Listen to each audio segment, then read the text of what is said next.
নমস্কার, আমি মৌসুমি রান্নাঘরে সবাইকে স্বাগত। আজকে আমি নিয়ে এসেছি এঁচোড় চচ্চড়ি। এখানে আমি কড়াটা বসিয়েছি গ্যাসে, সাদা তেল দিয়েছি, রান্নাটা সাদা তেলে করব।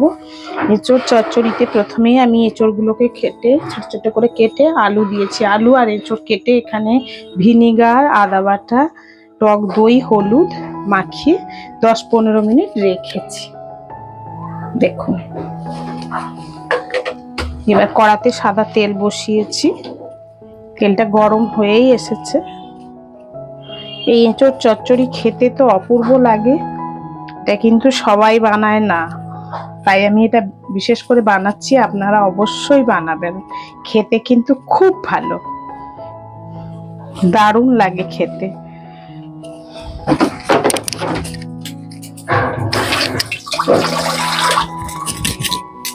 এঁচোড় যতটা নেবেন ওই পরিমাণেই ভিনিগার আর দইটা নেবেন। আমি তেলটা গরম হয়ে গেছে, প্রথমেই আলুগুলো দিচ্ছি। আলুগুলো একটু ভাজা ভাজা করে নিই।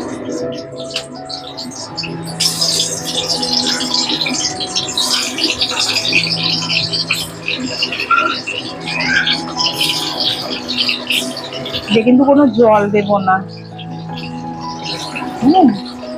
সামনে পেছনে নাড়ানাড়ি করে করে এঁচোড়টা আর আলুটাকে সেদ্ধ করব, ভাজা ভাজা যাকে বলে একদম।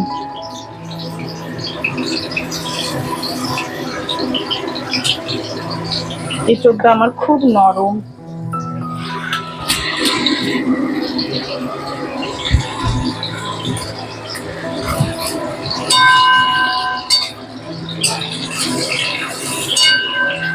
একটু ভাজা ভাজা করে নিই।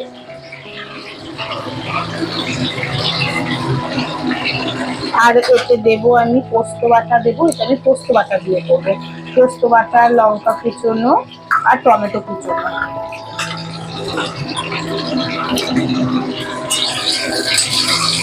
খুব ভালো লাগবে খেতে। এটা একটা নতুন রেসিপি। এঁচোড়ের তো অনেক কিছুই পদ হয়।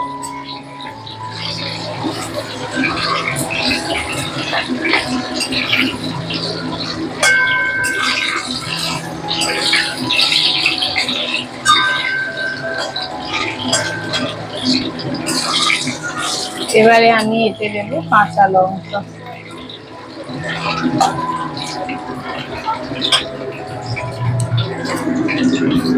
গ্যাসটা কমিয়ে দিই।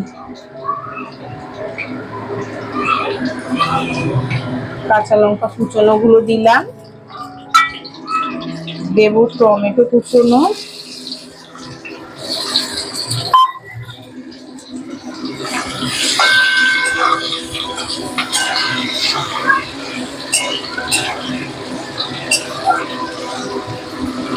আর দেবো পোস্ত বাটা।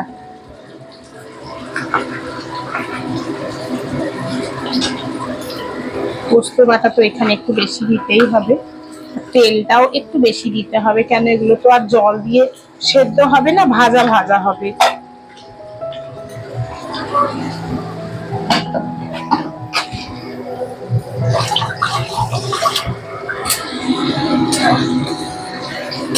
একটু নেড়ে নিই, দিয়ে এঁচোড়গুলো দেবো।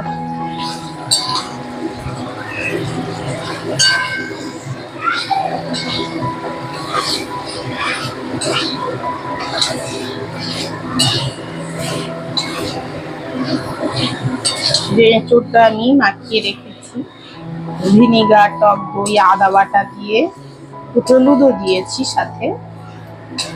এবারে এই মিশ্রণটা দিয়ে দিলাম।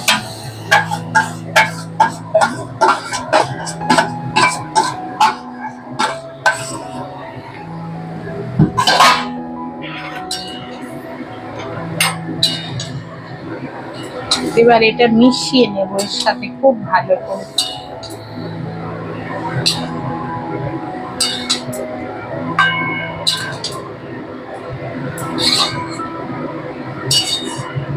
এবার ঢাকা দিয়ে আমি এটা রান্না করবো। মাঝে মাঝে ঢাকা খুলে তো দেখতেই হবে, নাড়তেই হবে, নাহলে তলা ধরে যাবে। এবার এটা আমি ঢাকা দিয়ে এইভাবে, গ্যাসটা মোটামুটি মিডিয়ামের থেকে কম, আবার লোয়ের থেকে বেশি, এইভাবে রাখতে হবে, নাহলে তলা লেগে যাবে, সেদ্ধ হবে না তাড়াতাড়ি। এই জলটা শুকনো হয়ে গেলে তখন তো বাইরের জল দিলে ভালো টেস্ট হবে না, এই জলেই এটা সেদ্ধ করব। এইভাবে কিছুক্ষণ রান্না করি, দেখি কতটা সেদ্ধ হয়েছে।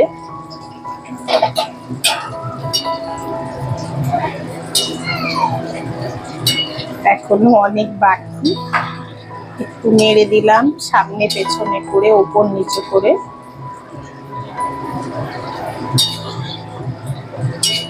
আপনারা যদি 500 এঁচড় নেন তাহলে মোটামুটি 200 গ্রাম মতো আলু নেবেন, 1 চামচ আদা বাটা, 4 চামচ ভিনিগার, আর 50 গ্রাম মতো পোস্ত বাটা, আর টমেটো একটা বড় কুচনো। নুন আর চিনি তো আন্দাজ মতোই দিতে হবে। চিনিটা আমি পরে দেব, তখন আমি বলে দিচ্ছি, দেখিয়ে দিচ্ছি কোন সময় দেব। মোটামুটি এইরকম আন্দাজ মতো আপনারা করবেন। তবে সব সময় তো আর মেপে ঝুপে হয় না, এঁচোড় একদম মেপে আলু মেপে এইভাবে রান্না করা যায় না। তাই আপনারা নিজেদের মানে পরিমাণটা দেখে সেই মতো সবকিছু দেবেন। এইভাবে একটু রান্না করি, দেখি কতটা এগিয়েছে রান্না।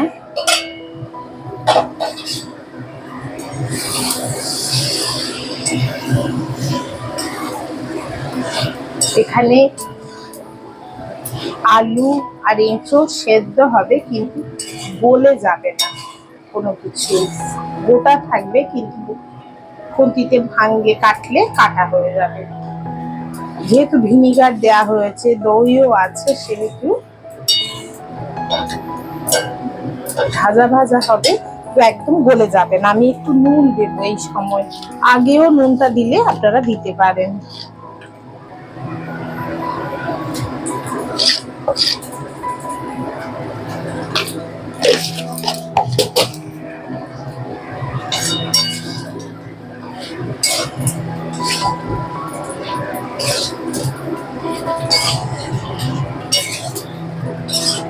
আবারও আমি ঢেকে দেব, ঢেকে আবার কিছুক্ষণ এইভাবে রান্না করব।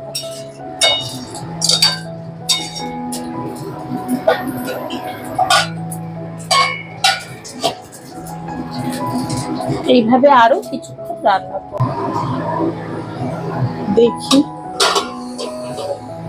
কতটা হয়েছে।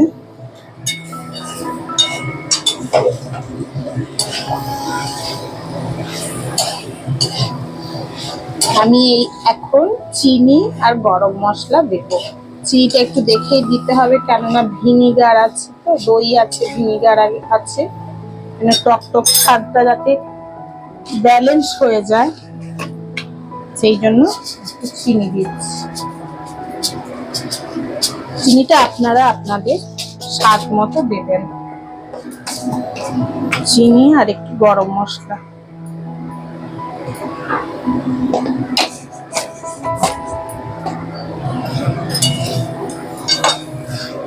খেতে কিন্তু খুব সুন্দর লাগবে, আপনারা প্রত্যেকেই বানাবেন।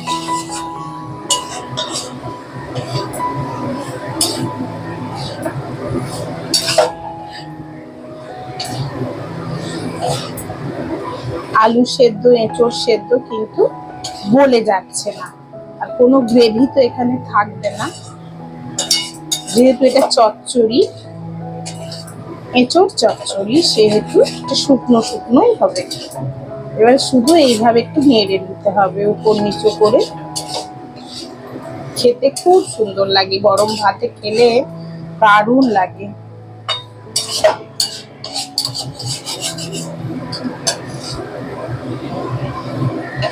দেখতেও কি সুন্দর হয়েছে দেখুন।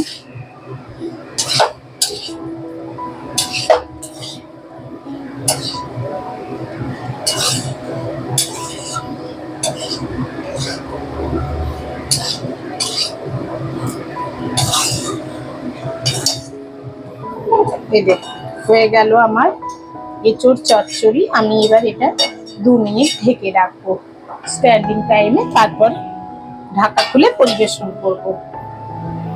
গ্যাসটা বন্ধ করে দিলাম। হয়ে গেল আমার এঁচড় চচ্চড়ি। তাহলে আসি, নমস্কার।